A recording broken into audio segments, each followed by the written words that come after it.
Hello everyone, this video is going to be on training and exercising in the heat. And when I'm talking about exercise in the heat, I'm not just talking about the absolute temperature outside, but I am talking also about the humidity. And really, if you want to increase your performance or be able to exercise in the heat, there are four big things that you want to make sure that you look at. And the first one, and probably the most important one, is electrolytes.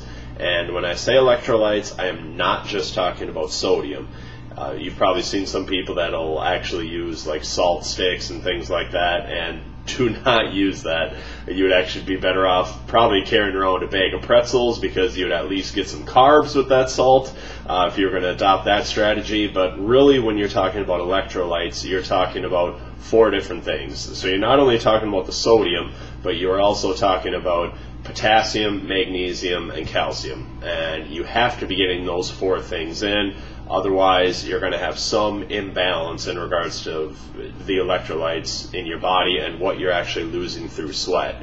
So the people that know me know that I'm a pretty big proponent of Hammer Nutrition, and one of the products that I really like of theirs is Electrolytes.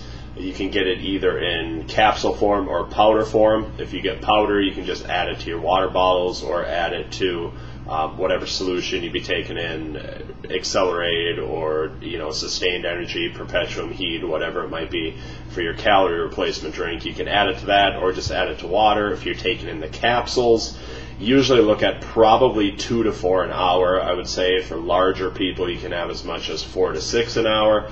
But again, it really needs to have those big four: sodium, potassium, magnesium, calcium, whatever you're taking in for electrolytes. And the second thing, obviously, if you're exercising in the heat, you're sweating a lot, so you want to take a look at hydration. Now, the minimum, I would say, hydration that you want to be taking in hourly is at least 16 to 20 ounces of fluid. I would at least start there for any person, regardless of size, that you're taking in. That would be your starting point. And I think the ideal, and what most people will tell you, is to weigh yourself before you exercise and to weigh yourself after you exercise. And then however much of a difference there is pre-exercise to post-exercise, that's how you know how much you're sweating and what you need to replenish. But at least as a good rule of thumb and as a starting point, a minimum of 1 water bottle an hour when you're actually out there exercising. I usually like to take in probably closer to 2. So those are the first two things. The third thing is that you do not necessarily need to take in more calories when you're exercising in the heat.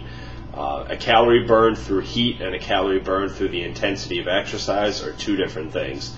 If a calorie burn through heat was the same, everybody that you saw at a health club walking into a sauna would probably be very lean and would probably be very ripped up. But unfortunately, it's not necessarily the case. So don't think that just because you're sweating more necessarily means that you need to take in more calories. If you're still getting the 200 to 300, maybe 400 an hour on the high end, you're doing just fine as far as your caloric requirements when you're training.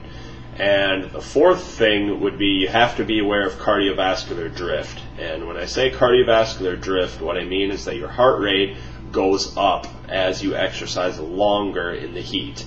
And that's basically just because of a generalized fatigue. Can also be a little bit of dehydration, but just basically your heart has to work harder to pump the blood out to the working muscles. And at like a given pace, if you're running a 9-minute mile, your heart rate's probably going to be a lot higher towards the end of an exercise in the heat at that given pace than it would be earlier on in the exercise. So give yourself a little bit of a window and a little bit of buffer there towards the end of an exercise. And when I say end, I would say probably anything more than 45 minutes to an hour in length. Maybe adjust probably 4 to 6 heartbeats as far as what might be going on for cardiovascular drift. So just to review again, the four things that you want to focus on: electrolytes, sodium, potassium, magnesium, calcium. Definitely make sure that you're keeping up on your hydration as far as 1 water bottle an hour minimum. Beware of cardiovascular drift. I guess that was the last thing. And then the third thing, do not necessarily increase the number of calories you're taking in. That's it for now. I'll see you next time.